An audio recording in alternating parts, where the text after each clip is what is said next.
Hi, ನಮಸ್ಕಾರ. ಎಲ್ರಿಗೂ Aganya YouTube ಚಾನಲಿಗೆ ಆತ್ಮೀಯ ಸ್ವಾಗತ. ಚಾನಲ್ ಒಳಗಡೆ ಬರ್ತಾ ಬಲ್ಗಾಲ್ ಇಟ್ಕೊಂಡು ಬರೋದನ್ನು ಮರಿಬೇಡಿ. ಇವತ್ತು ನಾವು ಮಾಡರ್ನ್ ಮಂದಿಯ 5ನೇ ಅಧ್ಯಾಯವನ್ನು ಕೇಳೋಣ. ಮಾಡರ್ನ್ ಮಂದಿಯ 5ನೇ ಅಧ್ಯಾಯ, ಪರಿಚಯ. ಯೋಚನೆಯ ಹುಳವನ್ನು ತಲೆಯಲ್ಲಿ ಬಿಟ್ಟುಕೊಂಡು ಮಲಗಿದ್ದವಳು ಅದು ಯಾವಾಗ ನಿದ್ದೆಗೆ ಜಾರಿದಳೋ ಗೊತ್ತಿಲ್ಲ. ಬೆಳಗ್ಗೆ ಬೇಗನೆ ಎದ್ದು ಪುನಃ ತನ್ನ ಎಂದಿನ ದಿನಚರಿಯಂತೆ ಓದಲು ಕುಳಿತಳು. ಓದು ಮುಗಿಸಿದ ನಂತರ ತಯಾರಾಗಲು ಹೊರಟವಳಿಗೆ ಎಲ್ಲಿ ಇಂದೂ ಸಹ ತನ್ನ ತಾಯಿ ಬಟ್ಟೆಯ ಕುರಿತು ಚಕಾರ ಎತ್ತುತ್ತಾರೋ ಎಂಬ ಚಿಂತೆ ಇದ್ದೇ ಇತ್ತು. ಎಲ್ಲ ಸಮಸ್ಯೆಗಳಿಗೂ ಅವಳ ಬಳಿ ಇರುತ್ತಿದ್ದುದು ಒಂದೇ ಪರಿಹಾರ, ಅದು ದೇವರು. ಆ ದೇವರನ್ನು ನೆನೆದು ಕಣ್ಣು ಮುಚ್ಚಿ ಒಂದು ಬಟ್ಟೆಯನ್ನು ಧರಿಸಿ ಸುಂದರವಾಗಿ ತಯಾರಾಗಿ ಹೊರಟಳು. ಸಾಮಾನ್ಯವಾಗಿ ಈ ರೀತಿ ಸುಂದರವಾಗಿ ತಯಾರಾಗುವುದು ಅವಳ ಡಿಕ್ಷನರಿಯಲ್ಲಿ ಇರಲೇ ಇಲ್ಲ. ಆದರೆ ಇಂದೇಕೋ ಅವಳ ಮನಸ್ಸು ಆ ಪದವನ್ನು ತನ್ನ ಡಿಕ್ಷನರಿಯಲ್ಲಿ ಸೇರಿಸಲು ಹವಣಿಸುತ್ತಿತ್ತು. ಮನಸ್ಸಿನಲ್ಲಿ ಉದಯಿಸಿದ ಯಾವುದೋ ಬಯಕೆಗೆ ಅವಳು ಆ ರೀತಿ ತಯಾರಾಗಿದ್ದರೂ ಮೆದುಳು ಅದನ್ನು ಒಪ್ಪಲು ತಯಾರಿರಲಿಲ್ಲ. ತಾಯಿಯನ್ನು ಸಮಾಧಾನಪಡಿಸಲು ಮಾತ್ರವೇ ಈ ರೀತಿ ತಯಾರಾಗಿದ್ದಾಳೆ ಎಂದು ಆ ಬುದ್ಧಿವಂತ ಮೆದುಳು ನಂಬಿತ್ತು. ಎಷ್ಟೋ ಜನರ ಸಮಸ್ಯೆಯೇ ಅದು. ಮೆದುಳು ಹೇಳುವುದನ್ನು ಮನಸ್ಸು ಕೇಳುವುದಿಲ್ಲ, ಮನಸ್ಸು ಹೇಳುವುದನ್ನು ಮೆದುಳು ಒಪ್ಪುವುದಿಲ್ಲ. ಒಂದು ವೇಳೆ ಎರಡೂ ಒಪ್ಪಿಬಿಟ್ಟರೆ ಅದನ್ನು ಈ ಸಮಾಜ ಒಪ್ಪುವುದಿಲ್ಲ. ನಾವು ಬುದ್ಧಿವಂತರು ಎಂದು ನಂಬಿರುವ ಈ ಚಿನ್ನುವಂಥ ಆತ್ಮಗಳಿಗೆ ಮನಸ್ಸಿಗಿಂತ ಮೆದುಳಿನ ಮಾತೇ ಮುಖ್ಯವಾಗಿರುತ್ತದೆ. ಹಾಗಾಗಿ ಮೆದುಳು ಹೇಳಿದ್ದನ್ನೇ ನಂಬಿ ಹೊರಟಳು. ತಿಳಿ ನೀಲಿ ಬಣ್ಣದ ಟಾಪ್ ತೊಟ್ಟು ತನ್ನ ರೂಮಿನಿಂದ ಹೊರಗೆ ಬಂದ ಮಗಳು ಇಂದು ಎಂದಿಗಿಂತ ಹೆಚ್ಚು ಮುದ್ದಾಗಿ ಕಾಣಿಸುತ್ತಿದ್ದಾಳೆ ಎನಿಸಿತು ಶುಭಾರವರಿಗೆ.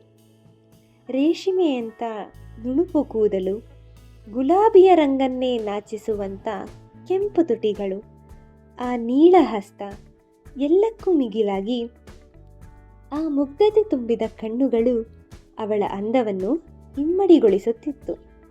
ಇದನ್ನೆಲ್ಲ ಶುಭರವರ ಮನಸ್ಸು ಗಮನಿಸುತ್ತಿದ್ದರೂ ಅವರ ಮೆದುಳು ಕಂಡಿದ್ದು ಮಾತ್ರ ಚಿನ್ನು ತೊಟ್ಟ ಬ್ರ್ಯಾಂಡೆಡ್ ಬಟ್ಟೆಯನ್ನು ಮಾತ್ರ. ಎಷ್ಟೇ ಆದರೂ ಬುದ್ಧಿವಂತ ಮಗಳ ಹೆತ್ತ ತಾಯಿಯಲ್ಲವೇ? ಅವರೂ ಸಹ ಮೆದುಳಿನ ಮಾತನ್ನೇ ನಂಬಿ ನೈಸ್ ಡ್ರೆಸ್ ಡಿಯರ್ ಅಂದರು. ಸದ್ಯ ಈ ಬಟ್ಟೆಯನ್ನೂ ತಾಯಿ ಬೇಡ ಅನ್ನಲಿಲ್ಲ ಎಂದು ನಿಟ್ಟುಸಿರು ಬಿಟ್ಟಳು ಚಿನ್ನು. ಎಷ್ಟೇ ಆದರೂ ದೇವರು ಆಯ್ಕೆ ಮಾಡಿದ ಬಟ್ಟೆಯಲ್ಲವೇ ಎಂದಿತು ಅವಳ ಮೆದುಳು. ಕಾಲೇಜಿನ ಗೇಟ್ ಮುಂದೆ ನಿಂತ ಕಾರ್ನಿಂದ ಇಳಿದ ಚಿನ್ನು ಗೇಟ್ ಬಳಿ ನಿಂತಿದ್ದ ಕೆಲವು ಹುಡುಗರ ಗುಂಪಿಗೆ ಮಾಡರ್ನ್ ಅಪ್ಸರೆಯಂತೆ ಕಂಡಳು. ಅವರ ಗುಂಪು ಆಲ್ಮೋಸ್ಟ್ ಗೇಟಿನ ಮುಕ್ಕಾಲು ಪಾಲು ಜಾಗವನ್ನು ಕಬಳಿಸಿತ್ತು. ಅವರನ್ನು ಬದಿಗೆ ಸರಿಯಿರಿ ಎಂದು ಹೇಳುವುದು ತುಂಬ ಕಷ್ಟಕರವಾದ ಕೆಲಸವಾದ್ದರಿಂದ ಉಳಿದ ಸ್ವಲ್ಪ ಜಾಗದಲ್ಲಿಯೇ ನುಸುಳಿ ಒಳಗೆ ಹೊರಟಳು. ಇಂದೇನೂ ಅವಳು ತಡವಾಗಿ ಬಂದಿರಲಿಲ್ಲ. ಆದರೂ ಅವಳ ಅಭ್ಯಾಸ ಬಲದಂತೆ ಓಡುನಡಿಗೆಯಲ್ಲಿ ತಲೆ ಬಗ್ಗಿಸಿ ಹೊರಟಿದ್ದಳು. ಅವಳ ಈ ಅಭ್ಯಾಸಕ್ಕೆ ಮೆಟ್ಟಿಲಿನ ತಿರುವಿನಲ್ಲಿ ಮೊಬೈಲ್ ಹಿಡಿದು ನಡೆಯಲೋ ಬೇಡವೋ ಎಂಬಂತೆ ಹೆಜ್ಜೆ ಹಾಕುತ್ತಿದ್ದ ಗಂಡು ಪ್ರಾಣಿಯೊಂದು ಬಲಿಯಾಗಿ ಇನ್ನೇನು ನೆಲಕ್ಕೆ ಬೀಳುತ್ತಿತ್ತು. ಸದ್ಯ ಕಾಲೇಜಿನವರು ಕಟ್ಟಿಸಿದ್ದ ಮೆಟ್ಟಿಲಿನ ಪಕ್ಕದ ಕಂಬಿಗಳು ಗಟ್ಟಿಯಾಗಿ ಇದ್ದುದಕ್ಕೆ ಅದನ್ನು ಹಿಡಿದು ಬಚಾವಾಗಿದ್ದನು. ಅವನೇನೂ ಮಾತನಾಡದೆ ಸುಮ್ಮನೆ ಇದ್ದಿದ್ದರೆ ನಮ್ಮ ಮುದ್ದು ಹುಡುಗಿ ಅವನಿಗೆ ಸಾರಿ ಹೇಳಿ ತನ್ನ ಪಾಡಿಗೆ ತಾನು ಹೋಗುತ್ತಿದ್ದಳು. ಆದರೆ ಮಾತನ್ನೇ ಮನೆ ದೇವರೆಂದು ನಂಬಿದ್ದ ಆದಿ ಇರಲಾರದೆ, ಏನ್ರಿ ಟಾಪರ್, ಆ ದೇವರು ನಿಮಗೆ ವಿದ್ಯೆ, ಬುದ್ಧಿ, ಹಣ, ಅಂತಸ್ತು, ಅಂದ, ಚಂದ ಎಲ್ಲನೂ ಜಾಸ್ತಿ ಕೊಟ್ಟಿದ್ದಾರೆ. ಆದರೆ ತಾಳ್ಮೆ ಕೊಡೋದು ಮರ್ತ್ಬಿಟ್ಟ ಅನ್ಸುತ್ತೆ. ಅಟ್ಲೀಸ್ಟ್ ನೀವಾದರೂ ನೆನಪು ಮಾಡಿಕೊಂಡು 1-2 kg ತಾಳ್ಮೆ ಜಾಸ್ತಿ ಹಾಕಿಸ್ಕೊಂಡು ಬರ್ಬೇಕು ತಾನೆ ಎಂದನು.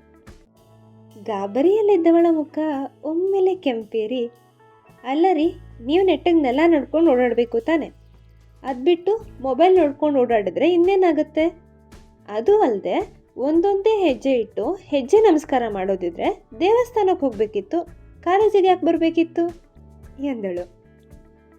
ಅಲ್ಲ, ನೆನ್ನೆ ನಿಂತ್ಕೊಳ್ಳಿ ಎಂದರೆ ತಿರುಗಿಯೂ ನೋಡದೆ ಹೆದರಿ ಓಡಿ ಹೋದ ಪುಕ್ಕಲು ಚಲುವೆ ಇಂದು ಎದುರಿಗೆ ನಿಂತು ಏಕಾಏಕಿ ಬೈದಿದ್ದು ಅವನಿಗೂ ಅಚ್ಚರಿಯೇ ಆಯಿತು. ಅದಕ್ಕಿಂತಲೂ ಹೆಚ್ಚಿಗೆ ಖುಷಿಯೇ ಆಯಿತು. ಅದನ್ನು ತೋರಗೊಡಿಸದೆ, ಅಬ್ಬಾ ಆವಾಗಲೇ ಹೇಳಿದ್ನಲ್ಲ, ಆ ಚೆಕ್ ಲಿಸ್ಟ್ನಲ್ಲಿ ಕೋಪನೂ ಸೇರಿಸ್ಕೊಂಡ್ಬಿಡಿ, ಅದು ಎಲ್ಲಕ್ಕಿಂತ ಜಾಸ್ತಿನೇ ಇದೆ ಎಂದವನು ಅಲ್ಲಿ ಇನ್ನೂ ನಿಂತರೆ ಇವಳ ರುದ್ರತಾಂಡವವನ್ನು ಎಲ್ಲಿ ನೋಡಬೇಕಾಗುತ್ತದೋ ಎಂದು ಅಲ್ಲಿಂದ ತಿರುಗಿಯೂ ನೋಡದೆ ಹೊರಟು ಬಿಟ್ಟನು. ತರಗತಿಯ ಬೆಂಚಿನ ಮೇಲೆ ಕುಳಿತವಳಿಗೆ ನಾನಷ್ಟು ಬೈಬಾರದಿತ್ತು ಅನ್ನಿಸದೇ ಇರಲಿಲ್ಲ. ಪಾಪ ಬಿದ್ದೇ ಹೋಗ್ತಿದ್ರು ಅನ್ಸುತ್ತೆ. ನಾನೇ ಅವ್ರಿಗೆ ಡಿಕ್ಕಿ ಹೊಡೆದು ನಾನೇ ಬೈದು ಬಂದಲ್ಲ. ಅವರೇನಾದರೂ ತಿರುಗಿಸಿ ಬೈದಿದ್ದರೆ ಏನು ಮಾಡಬೇಕಿತ್ತು? ಸದ್ಯ ನನ್ನ ಪುಣ್ಯ ಬೈಲಿಲ್ಲ. ಅಟ್ಲೀಸ್ಟ್ ನನ್ನ ತಪ್ಪಿಗೆ ಸಾರಿ ಆದರೂ ಕೇಳ್ಬೋದಿತ್ತು. ಇನ್ನೂ ಯೋಚನೆಗಳು ಮುಗಿದಿರಲಿಲ್ಲ. ಅಷ್ಟರಲ್ಲಿ ಮುಖ ಗಂಟು ಹಾಕಿಕೊಂಡು ಸರ್ ಕ್ಲಾಸಿನೊಳಗೆ ಬಂದರು. ಅವರದಂತೂ ಎಂದಿನ ದಿನಚರಿ. ಯಾವತ್ತೂ ಅವರು ನಗುತ್ತಿರಲಿಲ್ಲ. ಪಾಠ ಬಿಟ್ಟು ಬೇರೆ ಕಡೆ ಹೋಗುತ್ತಿರಲೂ ಇಲ್ಲ.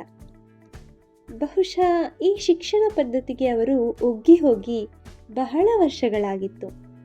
ಇರುವ ಸಮಯದಲ್ಲಿ ಸಿಕ್ಕ ಮಕ್ಕಳಿಗೆ ಆದಷ್ಟು ಪಾಠ ಮಾಡಿ ಹೋದರೆ ಸಾಕು ಎನ್ನುವ ಮನೋಭಾವಕ್ಕೆ ಶರಣಾಗಿದ್ದರು. ಅವರ ತರಗತಿ ಮಧ್ಯದಲ್ಲೇ ಮಕ್ಕಳ ಮಾತು ಶುರುವಾಯಿತು.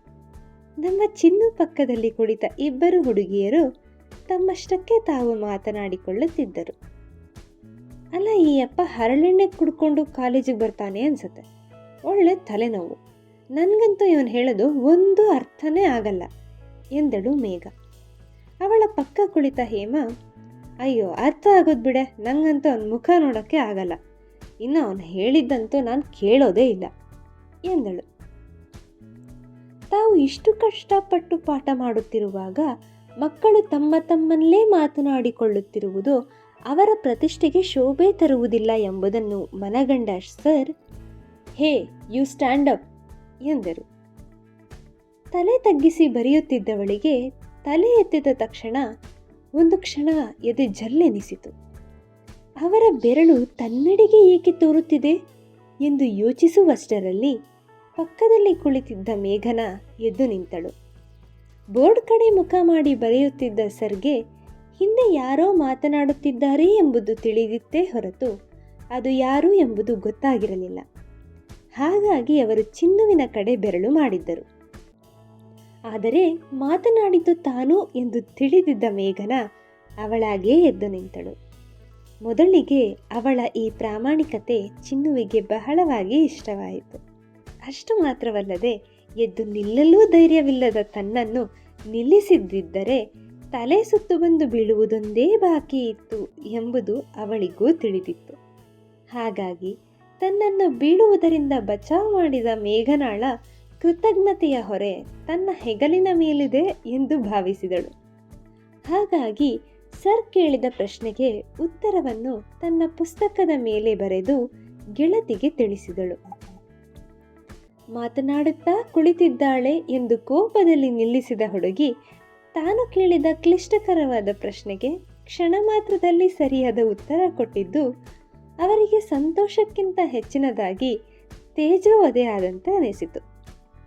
ಇನ್ನೂ ಹೆಚ್ಚಿನ ಸಮಯಾವಕಾಶ ಸಿಕ್ಕಿದ್ದರೆ ಇನ್ನೂ ಕಷ್ಟಕರವಾದ ಪ್ರಶ್ನೆಗಳನ್ನು ಕೇಳಿ ಅವಳ ತೇಜೋವಧೆ ಮಾಡುವವರೆಗೂ ಅವರಿಗೆ ಸಮಾಧಾನವಾಗುತ್ತಿರಲಿಲ್ಲ. ಆದರೆ ವಿಧಿ ಅದಕ್ಕೆ ಅವಕಾಶ ಕೊಡಲಿಲ್ಲ. ಅದಾಗಲೇ ತಮ್ಮ ತರಗತಿಯ ಅವಧಿ ಮುಗಿದಿದ್ದರಿಂದ ಮುಂದಿನ ತರಗತಿಯ ಶಿಕ್ಷಕಿಯಾಗಿದ್ದ ಸುಧಾ ಮೇಡಮ್ ಹೊರಗೆ ದೇವರಂತೆ ಕಾಯುತ್ತಿದ್ದರು. ಅವರ ಎದುರಿಗೆ ಹೆಚ್ಚು ಮಾತನಾಡಲು ಇಚ್ಛಿಸಿದ ಸರ್ ಹೊರಗೆ ಹೊರಟರು. ಸುಧಾ ಮೇಡಮ್ ತರಗತಿಯ ಒಳಗೆ ಬಂದಿದ್ದೇ ಖುಷಿಯ ನಿಟ್ಟುಸಿರು ಬಿಟ್ಟರು ಹೊಸ ಗೆಳತಿಯರು. ಆದರೆ ಸುಧಾ ಮೇಡಮ್ ಬಂದಿದ್ದು ಕೇವಲ ಅವರಿಗೆ ಮಾತ್ರ ಖುಷಿ ತಂದಿರಲಿಲ್ಲ. ಇಡೀ ತರಗತಿಯೇ ಅವರ ಬರುವಿಕೆಯನ್ನು ಉತ್ಸಾಹದಿಂದ ಸ್ವಾಗತಿಸಿತು. ಕನ್ನಡದ ಶಿಕ್ಷಕಿಯಾಗಿದ್ದ ಸುಧಾ ಮೇಡಮ್ ಅವರು ಜೀವನೋತ್ಸಾಹಕ್ಕೆ ಅನ್ವರ್ಥನಾಮದಂತೆ ಇದ್ದರು. ಶುಭೋದಯ ಮಕ್ಕಳೇ. ತಮ್ಮ ವಿದ್ಯಾರ್ಥಿಗಳನ್ನು ಸುಧಾ ಮೇಡಮ್ ಕರೆಯುತ್ತಿದ್ದೇ ಹಾಗೆ.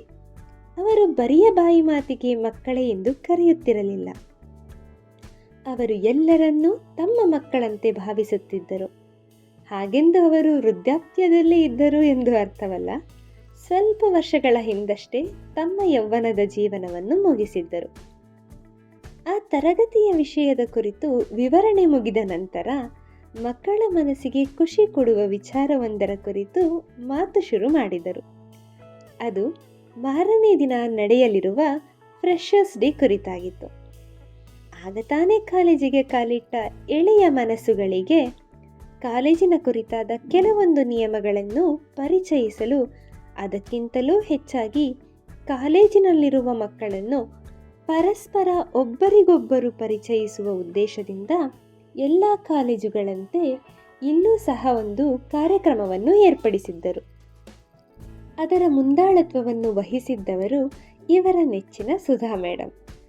ಈ ಕಾರ್ಯಕ್ರಮಕ್ಕೆ ಮೇಡಮ್ ಇಟ್ಟಿದ್ದ ಹೆಸರು ಪರಿಚಯ.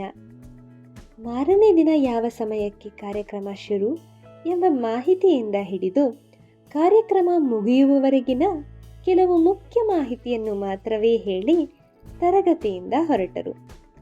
ಇಂಥ ಕಾರ್ಯಕ್ರಮಗಳು ಇದ್ದಾಗ ಆರಾಮವಾಗಿ ಮನೆಯಲ್ಲಿ ಕುಳಿತು ಓದಬೇಕು ಎಂದು ಯೋಚಿಸುತ್ತಿದ್ದ ಅವಳು ಮನಸ್ಸು ಏಕೋ ಏನೋ ಈ ಬಾರಿಯ ಪರಿಚಯಕ್ಕೆ ಹೋಗಲು ತವಕ ಪಡುತ್ತಿತ್ತು. ಹೇಗೆ ಅನ್ನಿಸ್ತು ಇವತ್ತಿನ ಸಂಚಿಕೆ ಅಂತ ನೀವು ಕಮೆಂಟ್ ಮಾಡಿ ನನಗೆ ತಿಳಿಸಬಹುದು. ಮುಂದಿನ ಸಂಚಿಕೆಯಲ್ಲಿ ಏನಾಗುತ್ತೆ, ನಮ್ಮ ಚಿನ್ನು ಪರಿಚಯಕ್ಕೆ ಹೋಗ್ತಾಳಾ ಇಲ್ವಾ ಅಂತ ಕಾಯ್ತಾ ಇರಿ. ಮುಂದಿನ ಸಂಚಿಕೆಯಲ್ಲಿ ಸಿಗೋಣ. ಪೂರ್ತಿ ಕತೆ ಕೇಳಿದ್ದಕ್ಕಾಗಿ ಧನ್ಯವಾದಗಳು. ಚಾನಲಿಗೆ ಒಂದು ಲೈಕ್ ಮಾಡಿ, ಶೇರ್ ಮಾಡಿ ಮತ್ತು ಸಬ್ಸ್ಕ್ರೈಬ್ ಮಾಡಿ.